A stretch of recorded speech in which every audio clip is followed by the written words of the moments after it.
গতকাল সোনারপুরে যে ঘটনা ঘটেছে, ডিম দ্বারা আক্রান্ত, জুতো দ্বারা আক্রান্ত এবং কেউ কেউ ইটও মেরেছে, এগুলো কোনো রকম ভাবেই সমর্থনযোগ্য নয়।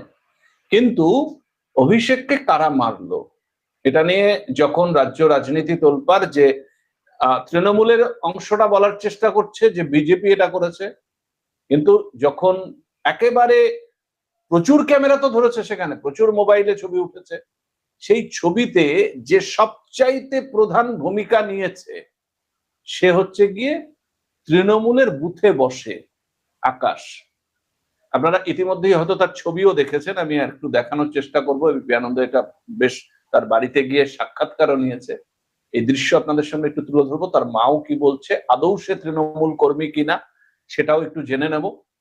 আর এক থেকে স্পষ্ট যে এই একজন সক্রিয় যিনি বুথে পর্যন্ত বসতেন, সে অভিষেককে আক্রমণ করছে। মানে ভাবুন, সে যখন আক্রমণ করছে বুথের একজন ছেলে, এবং লাভলি মৈত্র যে হচ্ছে গিয়ে ওই সিপিএম কে, সুজন চক্রবর্তী, সায়নকে যেভাবে মানে শায়েস্তা করবার কথা বলেছিলেন না, সেই লাভলি মৈত্র সাথে ছবিও দেখা গেছে এর, বেশ ভালো রকমের পার্টিতে ঘনিষ্ঠতা ছিল, মানে রকমের যাতায়াত ছিল বলেই অতটা মানে ছবি তোলা যায়, কাছাকাছি ক্লোজ প্রক্সিমিটিতে ছবি তোলা যায়। একটু দেখে নিন আর শুনে নিন যে কি বলছে, এরা সত্যি তৃণমূলের কিনা একটু দেখে নিন।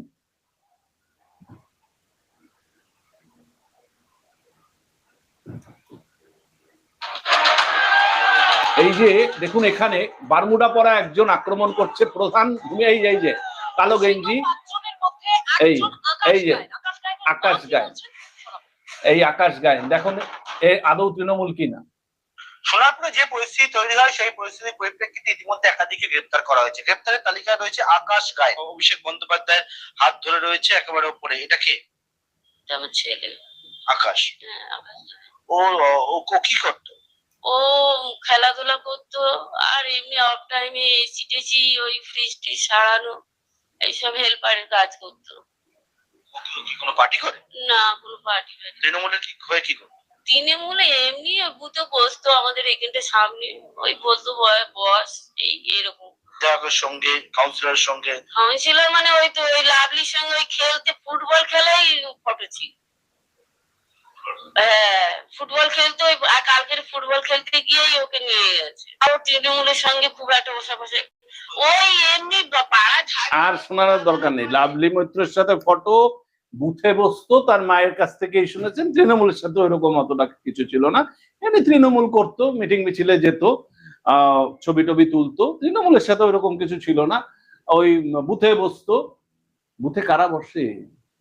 আপনাদের যারা একটু রাজনীতির মোটামুটি চর্চা আছে, ভালো করে জানেন যে বুথে বসতে গেলে একটু ডাকাবুকো হতে হয়, এবং তার যথেষ্ট পার্টিতে একটা হোল্ড লাগে, তাকে জন্য বসায়, সেখানে সবাইকে চেনে জানে, এবং ওই জায়গায় গিয়ে দেখে একটু ভয় পাওয়ার ব্যাপার, এইরকম বিষয় থাকে।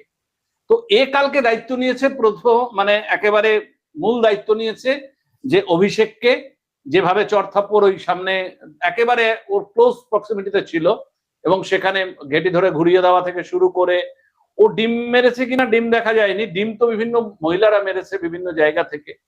আসল কথা হলো, দেখুন তৃণমূলের এই বিশেষ করে অভিষেক ব্যানার্জি যে বক্তব্য রেখে গেছে, ভাবুন তো, এই বক্তব্য যদি মানুষ মেনে নেয়, আজকে আমি তো বলবো যে মানুষ সেইভাবে আইন হাতে তুলে নেয়নি, যে বিরাট একটা কিছু দুর্ঘটনা ঘটিয়ে দেয়নি, আমি তাদের ধন্যবাদ দেবো, তবে যতটুকু হয়েছে সেটা না হলেই ভালো হতো।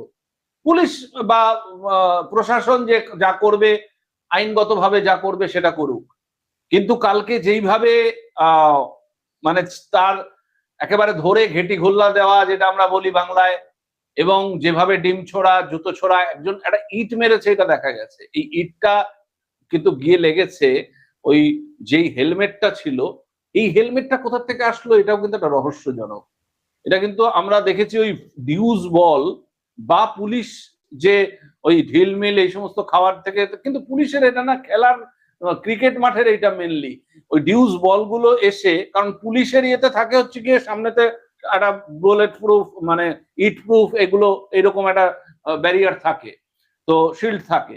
তো এই জায়গায় ওই খাঁচাটায় কিন্তু গিয়ে সম্ভবত ইটটা লাগে এবং সেটা ভেঙে যায়, চশমাও একটু সেখানে সমস্যা হয়েছে। তো মেন বিষয় হচ্ছে দেখুন, এই যে তৃণমূলের একটা অংশ তারা কিন্তু বিভিন্ন জায়গায়, আমি একেবারে 4 তারিখের পরেই প্রতিবেদন করে বলেছিলাম, এখন বিভিন্ন জায়গায় গা ঢাকা মানে জার্সি বদল করে তারা চেষ্টা করবে বিজেপিকে বদনাম করার।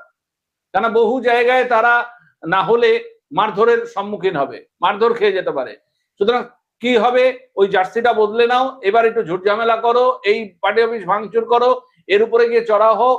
বহু জায়গায় এটা তৃণমূল গুলো ওই তৎকাল বিজেপিতে মানে পরিণত হয়ে অত্যাচার করা, এটা বিজেপিকে কড়া হাতে মোকাবিলা না করলে পরবর্তী সময় সমস্যা রয়েছে। এবার ভালো তৃণমূল তো আর তৃণমূলের মধ্যে মানে তৃণমূল এবং ভালো এই শব্দগুলো তো বৈপরীত্য। এখানে তৃণমূল ইকুয়াল টু যে এই তোলাবাজ, সিন্ডিকেটবাজ, হুমকিবাজ, চোর, এইটা মানে উপযুক্ত হয়। এবার তৃণমূল ইকুয়াল টু ভালো, এটা তৃণমূল নিজে লজ্জা পাবে, যে তৃণমূল যারা কর্মীরা এরাই লজ্জা পাবে, বলে এই দেখ আমাদের মধ্যে নাকি ভালো আছে, এরকম বলবে যে দেখ ওই যে বলছে যে আমাদের মধ্যে নাকি আবার ভালো আছে, ওরা শ্রমিক ভট্টাচার্য, এরকম বলা আলোচনা শুরু হয়ে যাবে।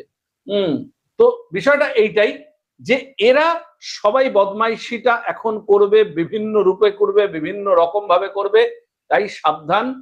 এবং এদেরকে চিহ্নিতকরণ করে যাতে এরা ভিড়তে না পারে, সমাজে একটা বিশৃঙ্খল অবস্থা না তৈরি করতে পারে, এটা ভীষণভাবে সচেতন থাকা উচিত এই নতুন যারা শাসনে আসলো, যারা এখন শাসক, সেই শাসক দলকে। আপনারা আমার সাথে যদি সহমত হন তাহলে একটু লাইক শেয়ার করে দেবেন আর মন্তব্য করবেন। ধন্যবাদ।